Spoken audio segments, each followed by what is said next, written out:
arrived in Coffin Bay, and we're going to stay here for a week, but we're just going for a little tour into the national park now. We might do a bit of a beach drive tomorrow on Long Beach. Very windy here. Oh, it is a little bit windy. Well, let's swing you around and have a look at the access in. Oh, this one's a sharp corner too. Access into the national park. It's a really cool drive in.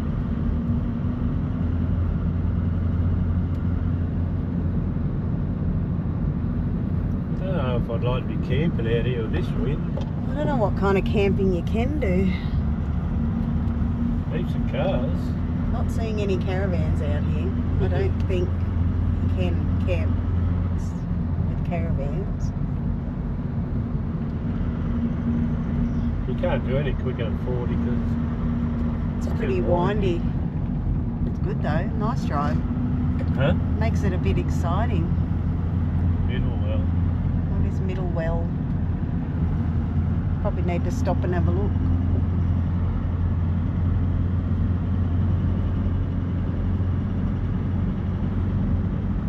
These were in the middle.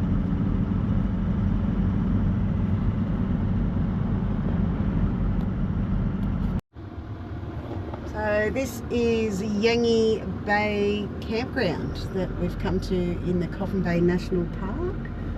Go for it. We're just driving around, sussing it out. Another bush camp. Weren't sure if you could bring bigger caravans out here, but it looks like you can.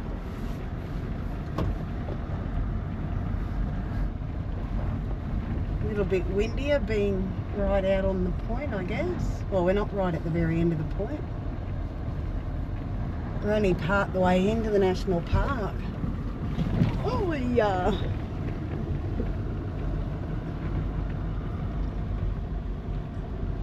Which way now? I'm not actually sure.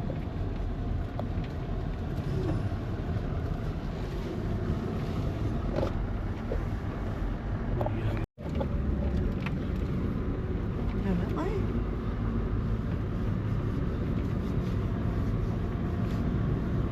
So these sites you just book on the National Parks website.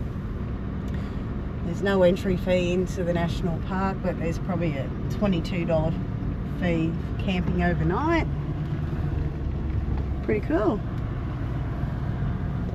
Okay, get back here. Same way you came in. We're lost in the campground. Oh, keep going ahead, and then you might have to go left and then right. That's site 2. Site 1, and that's the entry there. Watch this tree here, tree branch. Ooh.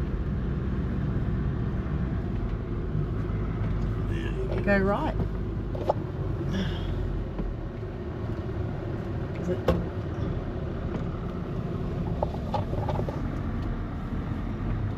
And that's Coffin Bay. So the rest of the tracks around the national park are 4-wheel drive tracks. Yes, we could do them, but not today. We're just sussing it out, getting our bearings. This boat looks like it's living there. Where you want to go now? Back? Whatever.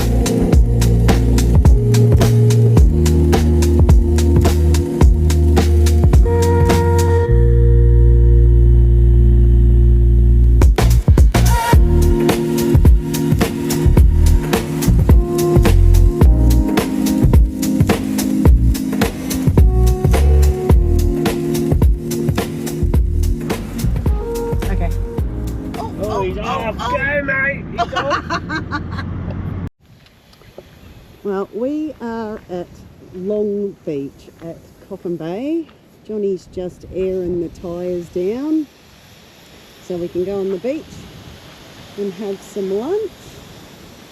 It's low tide, amazingly, but we're going to go and suss this out.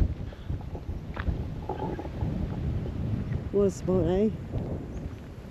Perfect for lunch.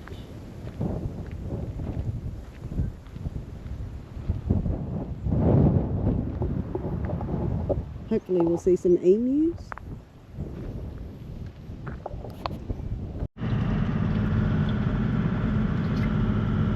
On the beach. She thinks she's good.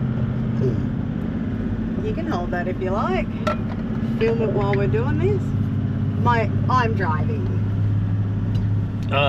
We've got Cindy driving on the beach. Not that close. Cindy driving on the beach. She thinks she's pretty good. Spin around to show the beach. Wrong way. The camera's at the front like that. There we go. What was I doing? I don't know, but I'm leaving that in. No, you're not.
And he's going out to check the tide. It's miles out.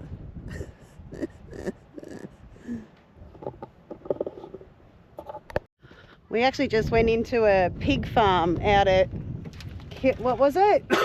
Killaby Bay, is that what it was called? Something like that. Anyway, this is what we bought direct from the farmer.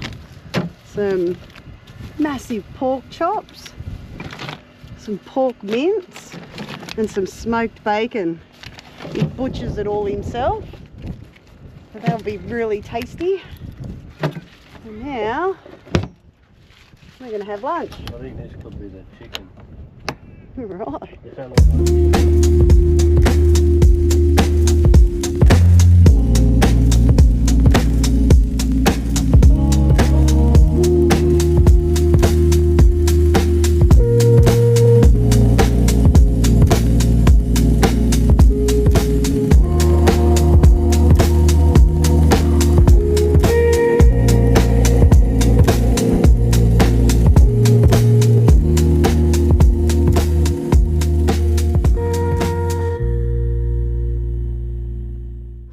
So today ended up being a farm gate shopping day. After we went to the beach, which you've just seen, and we went and got the pork, which I showed you on the beach, but then we went and got some figs and some plums from another farm up on the highway. That cost $5. That cost $4. Got some nice farm fresh eggs for $5.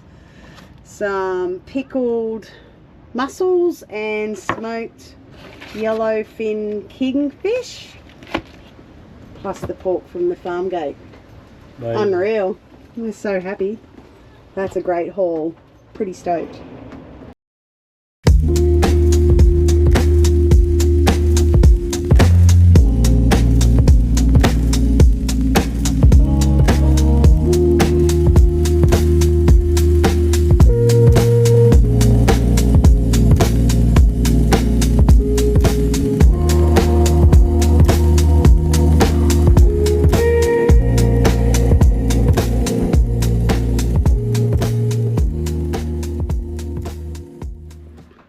Good morning. What are we doing today? We're going on an oyster tour. Oops. Yes, we are. I've got a wobbly hand. So we've booked the waders tour. Yeah.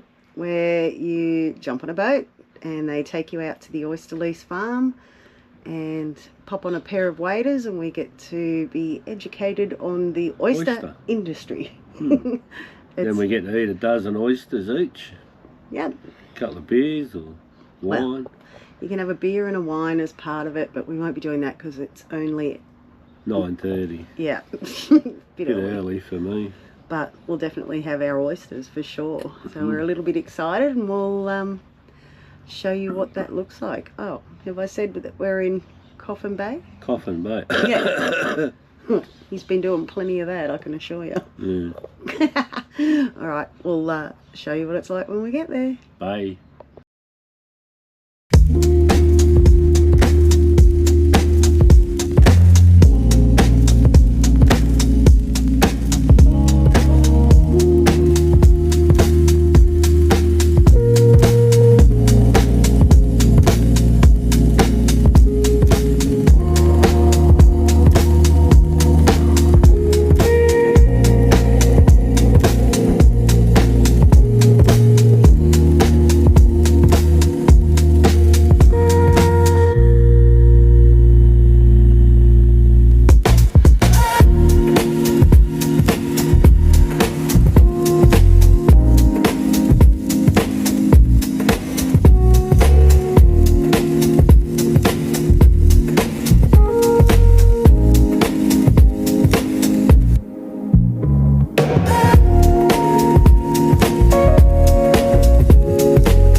from here all the way to the end, and then on here we've got a grower that's got another 3 lines, and then another different grower on the outside of that, he's got 5, and then another different grower on there, different growers up there, different growers out there, and we're basically all trying to share a bit of the premium water, which is out here.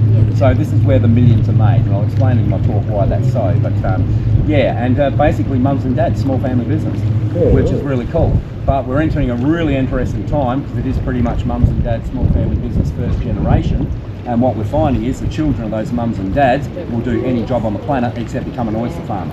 Don't want to know about it. Even though they can make millions of dollars, they do not want to know about it. So we had one couple here 4 years ago now. They had 4 sons, not one of them interested in oyster farming. So they thought, you know what, early 60s, we want to have a bit of fun. They put their farm up for sale at 4:30 on a Thursday afternoon. It sold 9 o'clock Friday morning, $10 million, walk away. Gone, bang, just like that.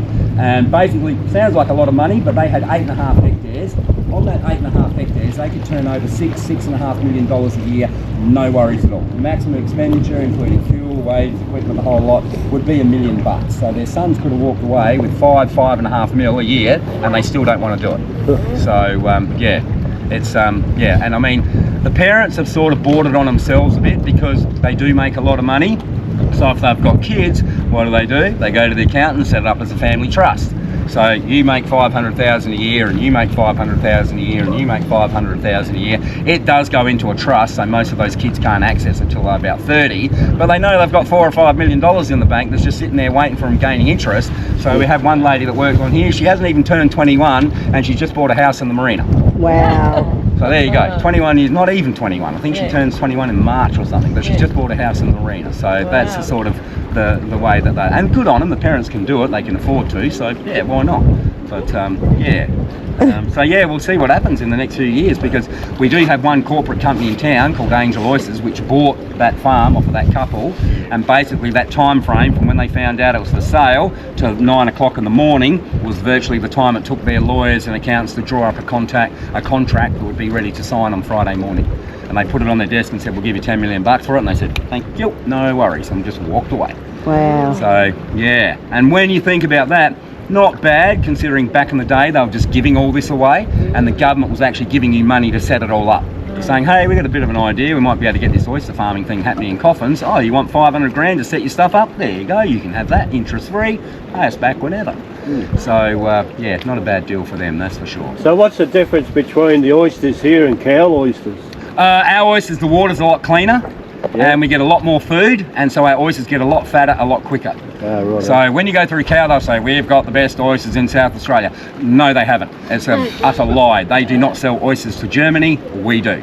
So when you go up the coast to Streaky and Ceduna and Haslam and Smoky and places like that, flavour-wise, the oysters are identical, okay, because they eat the same food. It just takes them a lot longer to get that quality into the meat. So Chris and Linda had all their stuff up there, like, I don't know if you heard me, like 3.5 years to grow an oyster out for sale. They heard of Coffin Bay doing it in 18 months, and they went, you know what, we'll go down there and set up there. And they have and never looked back. So yeah, so Coffin Bay is the premium oyster growing region in South Australia, hands down, and arguably the world now. So yeah, it's pretty cool.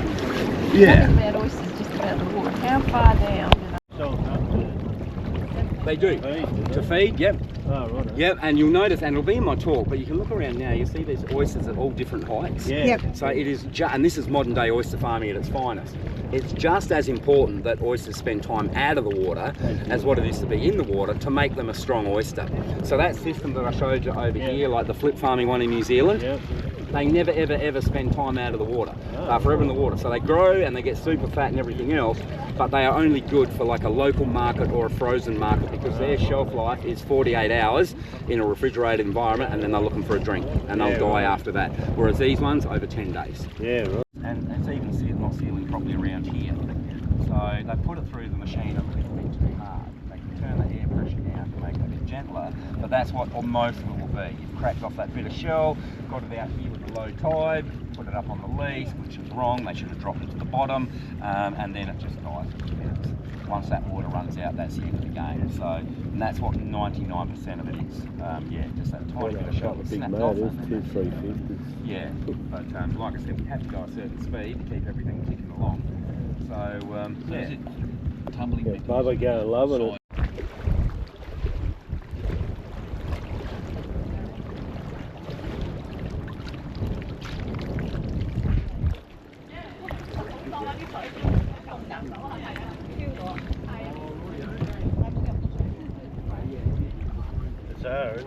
so good.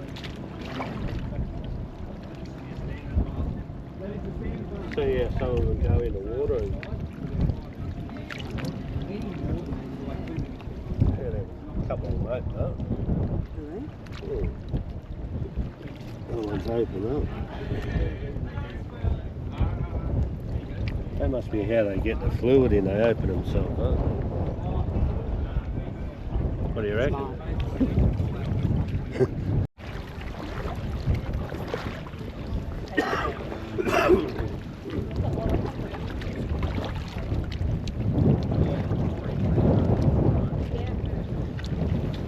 I reckon it's amazing how they open themselves up. I know. Huh? What a cool operation. And like they're all oyster, a lot of mussels on the thing. I'd like to take a couple of these.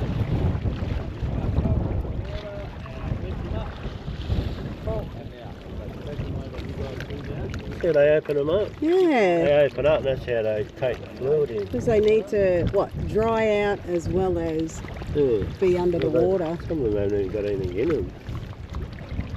They're the ones that get discarded.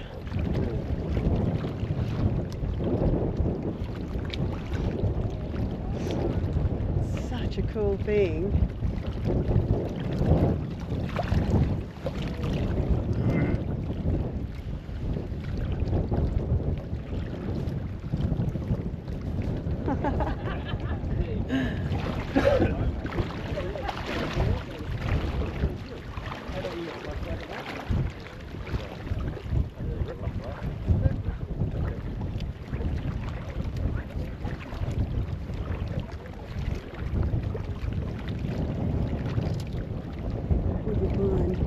The mussel. Invasive. Huh? Invasive. Don't open it because they spawn, and that's what gets in their crop.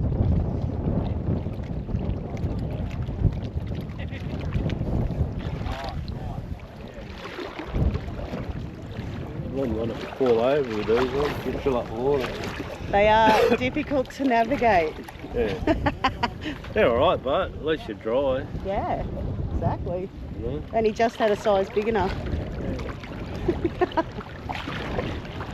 Look at the tide running through up here. Yeah, I know. Yeah. I reckon that's why he pulled up in here, because it's a bit smoother and not as rough as the water here. Yeah, the tide's not going as hard. Yeah. Okay, fun times. Welcome to the waiting experience, Coffin Bay, Yeah. where your waiters are waiting. Amazing when they open themselves up,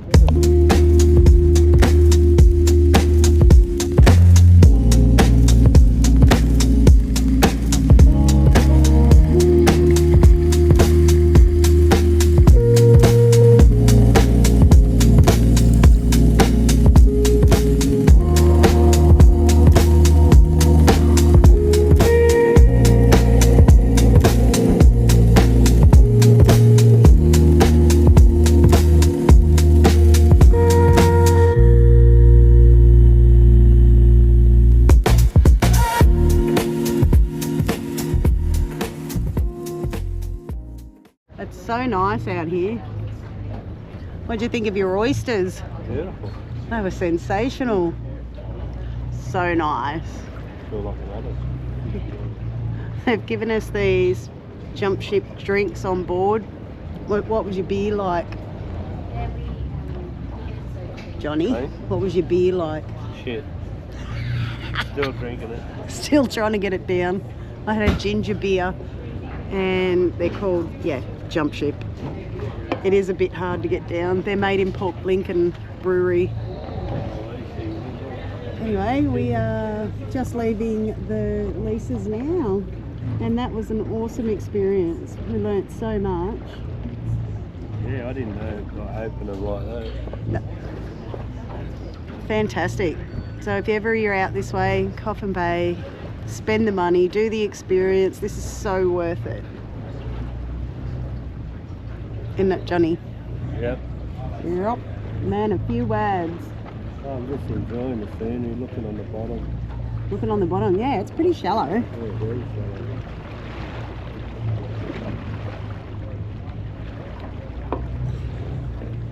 And like all these posts have got like cameras or something. Oh yeah, you can just imagine that poachers would come in and steal all their... You won't be out here when we hit that rough. Why not? Oh yeah, yeah.